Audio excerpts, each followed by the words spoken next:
शास्त्र कहते हैं पत्नी वो बड़ी बड़भागिन होती है जो अपने पति के देखते देखते मृत्यु को प्राप्त हो जाती है। क्या कहते हैं मैया देव की, महाराज सुनो, आपने हमें तरने से बचा लिया। मैंने सुना है शास्त्रों में, अरे पत्नी वो ही बड़भागिन है। अरे पत्नी तो वो बड़ी भाग्यशाली होती है, अरे जो पति के आगे मरती है। हे माता जी, पत्नी वो ही बड़भागिन है जो पति के आगे मरती है। और संपूर्ण शास्त्र ये कहते हैं वो भवसागर से तरती है। संपूर्ण शास्त्र ये कहते हैं वो भवसागर से उतर जाती है जो अपने पति के देखते देखते अपने प्राण को त्याग देती है, सुहागिन होती है। प्यारे श्रोताओ, बस देव जी ने कहा, प्रिय देव जी चिंता मत करो, चिंतन करो भगवान का, परमात्मा हमारी रक्षा करेगा। आज तो चिंतन हो रहा है और समय बीतता गया। समय आने पर एक बालक का प्रादुर्भाव हुआ। मैया ने इसका नाम रख दिया कीर्तिमन, पहला बालक। तो बस देव ने कहा, प्रिय ये बालक हमें दे दो, हमने आपको भैया को वचन दिया है, इसलिए हम आपके भैया को ये बालक दिया है। दे दिया बालक, और जैसे कंस ने हाथ में लिया बालक को, बड़ी जोर से हंसा और विचार करता, ये मेरा क्या बिगाड़ेगा, ये 6 महीने का 9 महीने का बालक हमें क्या बिगाड़ सकता है, ले जाओ बस देव, ये बालक आपका बालक हम नहीं मारेंगे। और सुनो, 8वां जो बालक होगा उसे ला करके हमें दे देना करके। अब दे दिया। आप देखिए बसदेव जी प्रसन्न नहीं है ना, वो जान रहे हैं ये है दैत्य, और दैत्य के किसी काम का मुहूर्त नहीं बनता है। अभी तो वापस किया है वो काम, बहन मंगवा ले। और वही हुआ, नारद जी ने उठा ली अपनी बीड़ा और चले मथुरा के लिए, गाते हुए जा रहे हैं, हम लोग भी गा लें, अरे श्रीमन नारायण नारायण नारायण, श्रीमन नारायण नारायण नारायण, श्रीमन नारायण नारायण नारायण, श्रीमन नारायण नारायण नारायण, लक्ष्मी नारायण नारायण नारायण, लक्ष्मी नारायण नारायण नारायण, बद्री नारायण नारायण नारायण, बद्री नारायण नारायण नारायण, नारायण नारायण की ध्वनि करते हुए आए गए नारद जी मथुरा में। और कंस से कहते, कहिए भैया राजभूषण से चल रहा है। तो कंस ने कहा, अरे महाराज अभी थोड़ी देर पहले बसदेव जी आए थे पहले बालक को लेकर के, हमने पहले बालक को वापस कर दिया। नारद जी ने कहा, क्यों? अरे बोले महाराज पहले बालक से हमें क्या मतलब, 8वें से हमें डर है, तो पहले से क्या लेना देना। अच्छा, नारद जी चाहते हैं कि ये बाल हत्या करे, और जब तक ये बाल हत्या नहीं करेगा पृथ्वी अकुलाएगी नहीं, भगवान को बुलाएगी नहीं, तो भगवान का अवतार नहीं होगा। इसलिए बाल हत्या के लिए आए हैं। तो नारद जी कहते हैं, बेटा तुमने जीवन की पहली भूल कर दी। बोले कैसे? अरे बोले ये देवताओं की लेखा पढ़ी है, समझ में नहीं आएगी, तुम्हें समझा रहे हैं। क्या किया नारद जी ने? नारद जी ने एक उठाया फूल, और इसमें 8 पंखुड़ी हैं। इन पंखुड़ियों को मान लो तुम देवकी के 8 बालक, और तुम इधर से गिनो। तो कंस ने गिना 1 2 3 4 5 6 7 8। अच्छा, जो 8वीं आई है उसको पहली मान के गिनो, 8 7 ऐसे करके फिर गुना उल्टा। तो जो पहली है वो 8वीं है, और जो 8वीं है वो पहली है। अर्थात इसकी बुद्धि को भ्रम में डाल दिया। नारद से कहा कंस ने, तो हम क्या करें? अरे बोले हम ये कुछ थोड़ी करें, तुम क्या करो? बोले फिर भी, अरे बोले ऐसा करो, जाओ कारागृह में चले जाओ, देवकी अपने बालक को दूध पान करा रही होगी, जाओ पकड़ लो पैर, और जैसे धोबी किसी कपड़े को फचाड़ फचाड़ के धोता है उसी प्रकार दीवार में मार दो, मारा जाए बालक। प्यारे श्रोता, विवेक शून्य हो गया। नारद जी चले गए। अब ये दौड़ता दौड़ता आया और तब तक देवकी अपने लाल को, अपने छैया को अपना दुग्ध पान करा रही थी, बड़ी प्रसन्न थी। और ये दौड़ता दौड़ता आया कंस, इसने पकड़ा बालक का पैर और उल्टा तार दिया। प्यारे श्रोताओं, भैया देवकी दौड़ करके आई और कंस के चरणों में गिरी, कहती भैया भैया मेरे लाल को ना मारे। आइए हमारे भैया गान है, इस भजन को आप लोग सुनी जाओ। मेरे दिल के टुकड़े को भैया न मारो, इसे मार कर के तुम्हें क्या मिलेगा। सभी लोग मेरे दिल के टुकड़े को भैया न मारो, इसे मार कर के तुम्हें क्या मिलेगा। ये दिल के टुकड़े को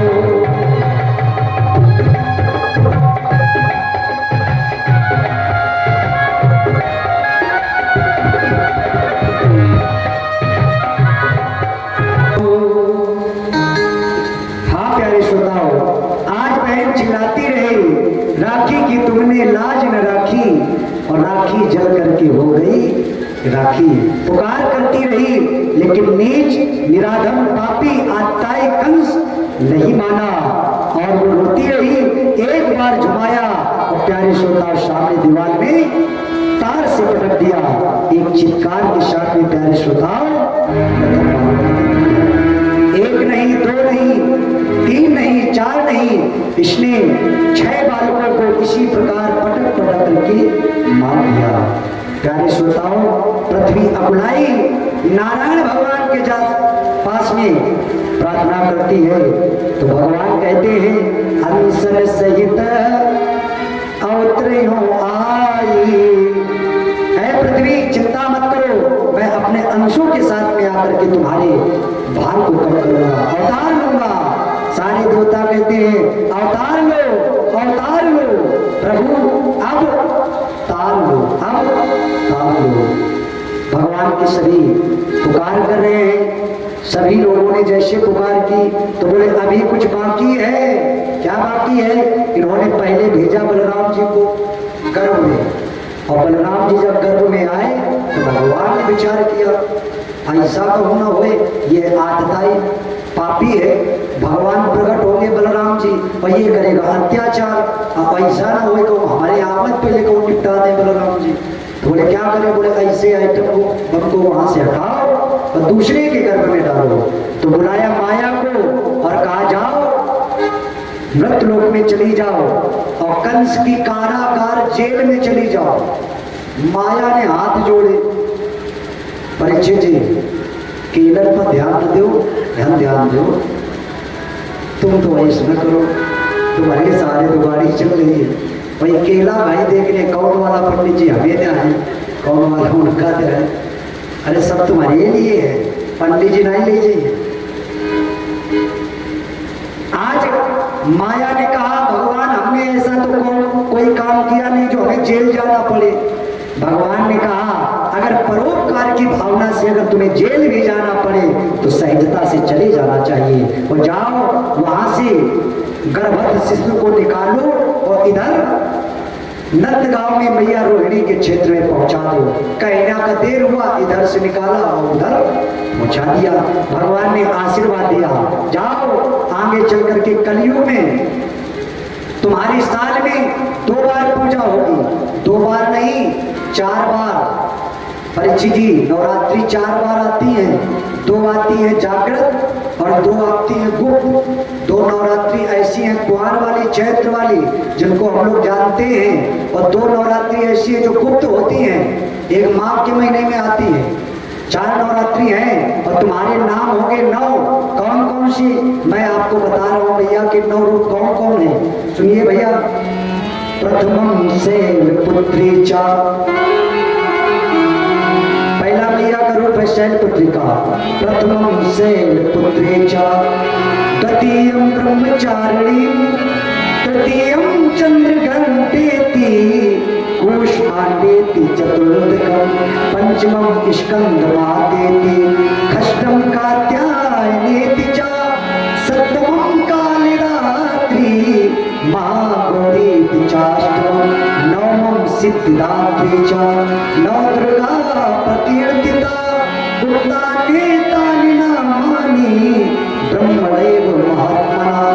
ये मैया के 9 रूप हैं, लेकिन भागवत में ये नाम नहीं आए ना। ध्यान देने वाली बात है, प्राय वक्ता यही नाम लेते हैं, लेकिन भागवत में ये नाम मैया के नहीं आए। मैया के नाम आए कुमुदा, चंडिका, देवी, दुर्गा, अनेक 9 नाम आए, श्लोक आया भागवत में। तो 9 रूप दे दिए मैया के और कहा तुम्हारी पूजा हुआ करेगी, माताएं मैंने पूजा किया करेगी। आज भगवान ने वरदान दिया, अब सारे देवता लोग पुकार कर रहे हैं प्रभु आप तार लो, तो भगवान कह रहे हैं अभी बाकी है। क्या बाकी है?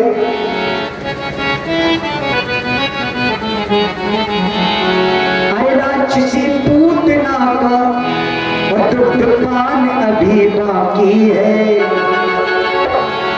अरे राक्षसी पूतना का और दुग्धपान अभी बाकी है। अरे मान अभी बाकी, सम्मान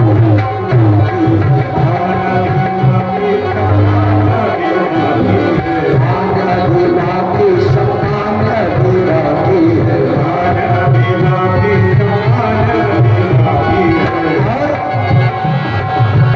कंस पापी का अत्याचार अभी बाकी है। कंस पापी का अत्याचार अभी बाकी है। कंस पापी का अत्याचार अभी बाकी है।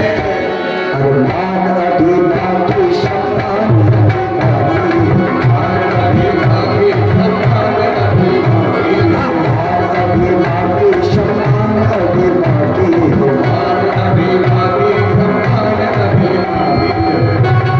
हाँ नारायण, जैसे सभी ने पुकार की तो भगवान आज मैया के क्षेत्र में आए। तो क्या भगवान गर्भ में है? नहीं नहीं नहीं, हमें और उनमें यही अंतर है।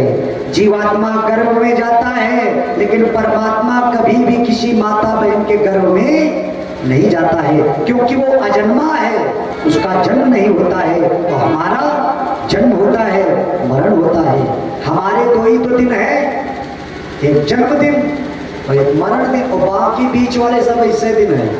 दिन 2 ही है, एक जन्मदिन जो मनाते हैं बर्थडे वाला, एक वो दिन, और मरने वाला, यही 2 दिन है। परमात्मा का अंश आया, हवा आई गर्भ में, तो कंस के विचार बदल गए, क्योंकि देवकी का तेज बढ़ गया। और कहता है कंस, सुनो बहन, तुम्हारे क्षेत्र में इस बार भगवान है, और सुनो चिंता न करो, इस बार जो बालक होगा उसे हम मारेंगे नहीं। और जैसे देवकी से घूम करके चला और बाहर निकला कारागृह से, तो फिर कहता है छोड़ूंगा नहीं चाहे कोई आए। परीक्षित ने प्रश्न किया, महाराज ये तो बड़ी विचित्र बात है। भगवान के सामने आता है तो कहता है छोड़ो, मारूंगा नहीं, और जब बाहर निकल जाता है तो कहता है कि छोड़ूंगा नहीं। तो सुखदेव ने हाथ जोड़े और कहते राजन परीक्षित, इसमें कंस का कोई दोष नहीं है ना, इसमें भगवान के स्वरूप का, भगवान के रूप का दोष है। क्या दोष है? भगवान स्वयं कहते हैं, तुलसीदास की लेखनी कहती है, क्या कहती है? अरे बोले सन्मुख हो ये जीव मोहि जबहि,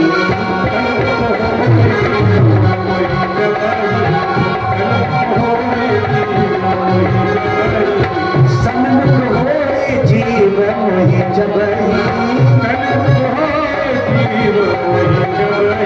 तो क्या होता है? जन्म कोटि अघना सब तबहि, जन्म कोटि अघना सब तबहि, जन्म कोटि अघना सब तबहि, जन्म कोटि अघना सब तबहि। भगवान स्वयं कहते बोले सन्मुख होय जीव मोहि जबहि,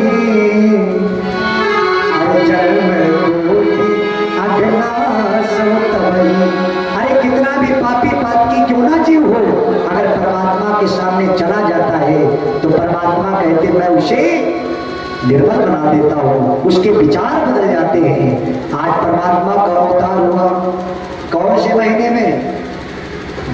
के महीने में और अष्टमी है तिथि और दिन है बुधवार, रात्रि के 12 बजे भगवान आए। सारा मथुरा सो रहा है। योग माया के माध्यम से कारी कजरारी वही अंधियारी रात है जो राम जी ने त्रेता युग में रात्रि को वरदान दिया था कि तुम्हारी अंधेरी रात्रि में मैं अवतार लूंगा। भगवान अवतार ले रहे हैं रात्रि के 12 बजे। वसुदेव जी ने एक स्वप्न देखा और स्वप्न कैसा है, एक बालक को देखा है। कैसा बालक है, उसके सुंदरता का वर्णन है व्यास ने लिखा है। अरे तम अद्भुतम बालक अम्बेक्षणम चतुर्भुजम शंख गदायुधायुधम श्रीवत्सलक्षम कलशोभिकौस्तुभम पीतांबरम सान्द्रपयोदशौभगम तमद्भुतम। बड़ा अद्भुत बालक है जिसके 4 भुजाएं हैं, हर एक भुजा में शंख पद्म इत्यादि आयु धारण की है। ऐसी सुंदरता है, सारे त्रैलोक की सुंदरता जिसमें व्याप्त हो। अरे जो सुंदरता का सुंदर कर ही, ऐसा हमारा भगवान है जो सुंदर व्यक्ति को भी सुंदर कर दे, वही तो ईश्वर है।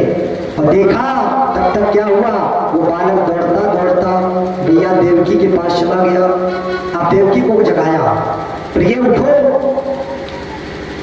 मैंने स्वप्न में एक बालक देखा है, क्या तुम्हारे पास आया? बोले नहीं, हमारे पास कोई नहीं आया है।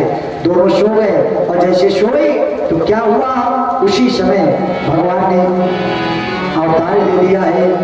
बोले बाल कृष्ण भगवान की जय। चतुर्भुजी स्वरूप में भगवान ने अवतार लिया। भाई प्रकट कपाला दीन दयाला देवकी के हितकारी। आज भगवान ने अवतार लिया और जैसे परमात्मा ने अवतार लिया तो इशारा किया पिता को कि हमें ऐसा करो, हमें यहाँ से ले जाकर के गोकुल में जाकर के हमें पहुंचा दो।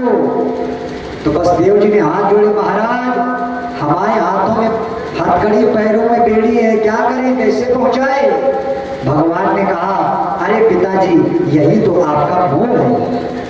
अरे जहाँ ब्रह्म होता है वहाँ किस प्रकार का बंधन, और जहाँ मैं स्वयं आ गया हूँ वहाँ किसी प्रकार का बंधन नहीं है। भगवान ने जैसे देखा तो हथकड़ी टूट गई, बेड़ियाँ टूट गई, ताले खुल गए, कहीं से एक सूप मिल गया और जैसे लेकर के चले तो पहरे वाले सिक्योरिटी गार्ड वाले जो लगे ना है वे सब सो गए। और जैसे नगर के बाहर निकले तो मथुरा गांव के चौबे लोग, मथुरा में आज भी चौबे देखाओ, चौबे लोग सड़क पर डारे खटिया परे सो रहे रहे। और जैसे भगवान वहां से निकले, भगवान ने विचार किया पिताजी निकलेंगे और कहीं खटर पटर की आवाज में ये लोग जग न जाए तो हार पूरी या रामलीला धरी की धरा ही रह जाएगा। तो भगवान ने मेघों को इशारा दिया कि बरसो, और जैसे इशारा हुआ तो पानी बरसने लगा। अब 24 लोगों ने अपनी खटिया उठाई और बगल में दबाई, वो घर में घुस गए और बोले जाओ महाराज जाओ, रास्ता साफ है, खाली है रास्ता। अब भगवान चले और तब तक नारायण जब वर्षा हो रही है, शेषनाग ने विचार किया कि कहीं ऐसा न हो पानी हुई रहा है और भगवान बड़े छोटे हैं और भीग रहे हैं, कहीं ऐसा न हो जुकाम न हो जाए, निमोनिया न पकड़ ले, बीमारी न लग जाए। तो भगवान शेष ने अपना फल रख लिया और जैसे यमुना के पास में गए तो यमुना बड़ी उतार तरंगे लेकर के, भादों की यमुना बढ़ चढ़ के आ रही है और जैसे घुसे तो प्यारे सोना डूबने लगे वसुदेव जी। और भगवान ने लटका दिया पैर, जमुना ने 3 बार स्पर्श किया और जमुना तो गई तलवा के तले लो, घट गई जमुना। 3 बार स्पर्श किया। इसके कारण आए हैं, समयाभाव है, 2-4 कारण सुन लीजिए। जमुना जी बढ़ी क्यों और घटी क्यों? पहला कारण भगवान के चरण स्पर्श करने के लिए जमुना जी बढ़ी, पहला ये कारण। दूसरा कारण ये आगे चल करके अभी आपको कथा सुनाई जाएगी, भगवान श्री कृष्ण के साथ में यमुना जी का विवाह हुआ है। 4 नंबर की पटरानी है कालिंद्री, विवाह होगा तो मैया यमुना ने विचार किया आगे इनसे होना है विवाह, तो अगर हमने अभी इनके लिए शिष्टाचार ना किया, पैर ना छुए तो कहूँ हमें ना पसंद ना कर दे, फेल ना कर दे कहूँ। हाँ तो पढ़ी। और इसके पश्चात घटी क्यों? तो घटने का केवल एक मुख्य कारण, यमुना जी डर गई कि वही परमात्मा है। 3 दिन तक जब समुद्र से रास्ता मांगते रहे थे, तब विनय न मानत जलधि जड़ गए 3 दिन बोल पीत, बोले राम सकोप तब भय बिन हुए ना प्रीत। इन्होंने जड़ शब्द का उच्चारण करके अपना बाण तान दिया था समुद्र के ऊपर, अभी तुम्हें सुख हुआ। तो ऐसा न होए कहूँ कुछ बंधन में हमें डाल के ना बांध दे कहूँ यहीं पर, तो इसलिए तुरंत घट गई। भगवान ने इशारा किया, यमुना घट जाओ। क्यों? बोले तुम हमसे करना चाहती हो ब्याह? बोले हाँ। और बोले जिनके खोपड़ी में बैठे वो हमारे हैं, पिता बाप है हमारे, और तुम आए कहाँ है? कहाँ है? ले इनका यह और नहीं पता है, हमारे मिदुली की माताएं बहन ये है तुम्हारे ससुर। और कहूँगा इस हुई सकत है ससुर के सामने बउिया इसे छाती तान के चले, हाँ? कहीं वो ससुर की प्यारी होगी, इसलिए घट जाओ। इशारा किया, पैर का इशारा किया, 3 बार चरण का स्पर्श किया, घट गई। प्यारे श्रोताओ, अब गए बसदेव जी गोकुल में, तहां सारे लोग माया के वशीभूत होकर सो रहे थे। एक कन्या का जन्म हुआ था, योग माया से जन्म क्या हुआ था, वह कन्या मैया यशोदा के पास में लिटा दिया भगवान को, और कन्या को सूप में लिया। तो आगे कहा कारागृह में, और जैसे आए तैसे सब फाटक बंद, गेट वाले सब जग गए, हाथों में हथकड़ी सब लग गए, बंधन फिर हो गया। बातों से ही जहां माया है वही बंधन है। अगर तुम्हारे अलमारी में 10,000 रुपया धरे परिचित दे, तो ताला कुंजी लाकर सब लगा के रखियो, और जब कुछ है ही नहीं तो काहे बात का बंधन? माया में बंधन है। आज बंधन हो गए। और कन्या रोई, और ऐसे नहीं बहुत शिकार से रोई। आज कंस आया सुन करके, और जैसे देखा कन्या तो बड़ी जोर से हंसा और बोला, नहीं आया वह मेरे डर से, वो ब्रह्म नहीं आया वह मेरे डर से, उसकी माया आई है, और मेरे हाथों से मरने को ये उसकी छाया। अब छाया हुए चाहे माया हुए, मार जरूर डरेंगे। और लिया कन्या को, और जैसे मारना चाहती थी प्यारी श्रोताओं, कन्या का हाथ छूट गया, आकाश में गई और कहती मुझे मारने की व्यर्थ ने चिंता किया, तुझे मारने वाला तो स्वयं ब्रज में अवतार ले लिया गया है। अब तो बड़ा चिंता में है, अब तो मथुरा में बड़े शोक की लहर है। और इधर आओ चले गोकुल में, गोकुल में चले, गोकुल में मनाया जा रहा है नंद उत्सव, बज रही भोला, गाए जा रहे बधाई वाले गीत। आइए प्रसाद ले लीजिए, कुछ लाओ ये उठा लीजिए। आज नंदगांव में बजाई जा रही है बधाई, प्रेम से आइए, सभी लोग प्रेम से गाएंगे बधाई के साथ में। और सभी लोग माताएं बहने, ये जो भेड़ुड़ी की माताएं बहने हैं, हमने देखा है इनके घर में, अच्छा हमने देखा है जब इनके यहाँ पर किसी बालक का जन्म होता है, और अगर वो पक्का मकान ना हो, कच्चा आंगन हो, तो 4 फुट धस जाए, इतना का होना चाहिए। और आज सारे संसार को जन्म देने वाला आज आपके नगर में आया है, तो किसी बात की कोई कमी नहीं रहनी चाहिए। और सभी लोग हमारे जो कलाकार बंधु आए हैं, बहुत सुंदर गायन है जिनका, इनको अपनी अपनी बधाई देंगे। एक बधाई आप मेरे द्वारा सुने, इसके पश्चात आप हमारे भैया जी के द्वारा बधाई सुनेंगे। सभी लोग नृत्य भी करेंगे अगर मन हो, और नहीं तो ताली में तो कोई कंजूसी नहीं होनी चाहिए, ताली सभी लोग बजाएंगे। आज बाबा नृत्य के भाग्य की सराहना हो रही है। सराहना कैसी हो रही है? सारे लोग कह रहे हैं भगवान से, आप बालक का रूप धरो, छोटे रूप बना लो। और भगवान कैसे बने हैं लिखा है, अरे सुघरे बनो ललेना। माता यशोदा कह रही है, अरे सुघरे बनो ललेना, अरे झूलो प्रभु पलना, ललना पलना में झूलो, अरे सुघरे बनो ललेना, अरे सुघर बनो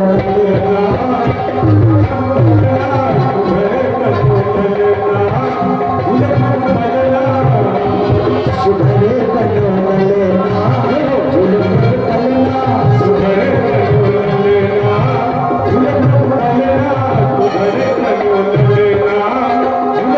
पलना ताली बजाते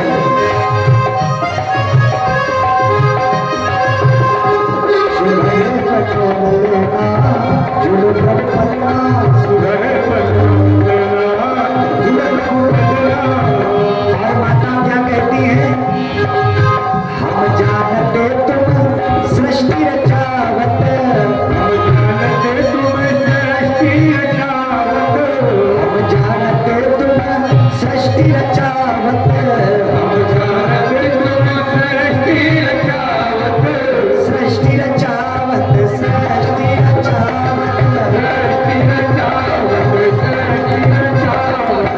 हम जानते तुम सृष्टि रचावत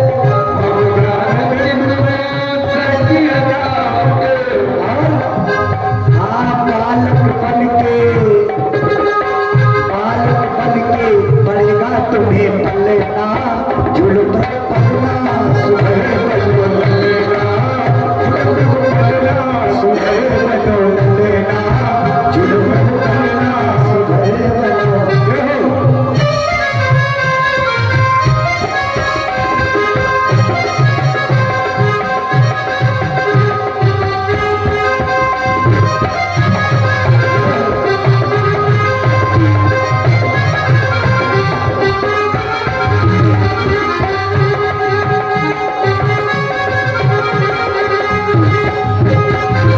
माता यशोदा कहती है अचरा पा तुम्हें दूध पियोगे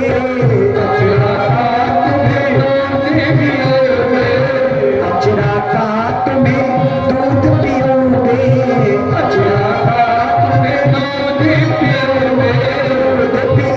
पियोगे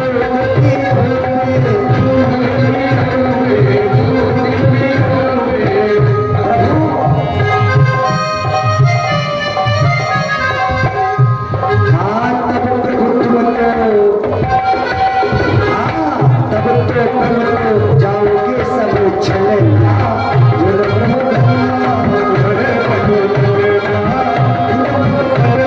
सुघर बनो जुल्म